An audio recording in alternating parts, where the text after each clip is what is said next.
ये आत्मा ऋषि मुनियों में बसती है, इसको हम सब जानते हैं। था उस समय हमारे ऋषि मुनि वैज्ञानिक चिंतन कर रहे थे।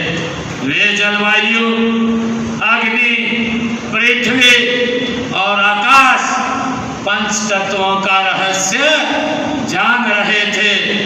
और मुझे खुशी है कि महर्षि कश्यप भारतीय संस्कृति और आध्यात्मिकता के ऐसे ही एक प्रकाश स्तंभ हुए हैं।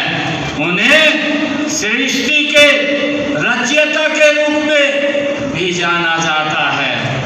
मुझे खुशी है कि महर्षि कश्यप सप्त ऋषियों में से एक थे, महान परोपकारी और प्रजापालक वो थे। उन्होंने संहिता जैसे महान ग्रंथ की रचना महर्षि कश्यप ने की। मुझे खुशी है कि उन्होंने ज्ञान, तप और अनुसंधान के मानव सभ्यता को एक नई दिशा देने का काम महर्षि कश्यप ने किया है। मुझे ये भी खुशी है कि साथ ही उन्होंने अपने वंशजों को स्वाभिमान, परिश्रम और संस्कारों की परंपरा भी वो दी है। मुझे खुशी है कि महर्षि कश्यप ब्रह्मा जी के मानस पुत्र, प्रजापति मरीचि के विद्वान पुत्र थे। हम सब जानते हैं, हम उनके वंशज हैं। पुराणों के अनुसार हम सभी उन्हीं के ही संतान हैं।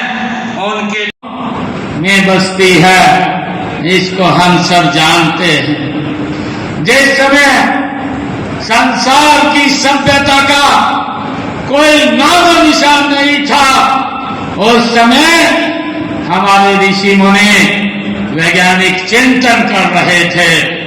वे जलवायु, अग्नि, पृथ्वी और आकाश पंच तत्वों का रहस्य जान रहे थे। और मुझे खुशी है कि महर्षि कश्यप भारतीय संस्कृति और आध्यात्मिकता के ऐसे ही एक प्रकाश स्तंभ हुए हैं। उन्हें सृष्टि के रचयिता के रूप में भी जाना जाता है। मुझे खुशी है कि महर्षि कश्यप सप्त ऋषियों में से एक थे, महान परोपकारी और प्रजापालक वो थे। उन्होंने समाज को एक नई दिशा देने के लिए स्मृति ग्रंथ और कश्यप संहिता जैसे महान ग्रंथ की रचना महर्षि कश्यप ने की है।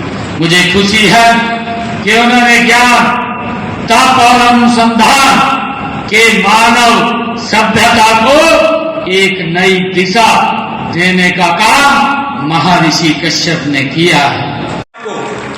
उनका अभिवादन स्वीकार करते हुए उस कर्मठ मुख्यमंत्री को जो दिन रात एक किए हुए हैं, जो हमारे हरियाणा का विकास करने में कोई कसर नहीं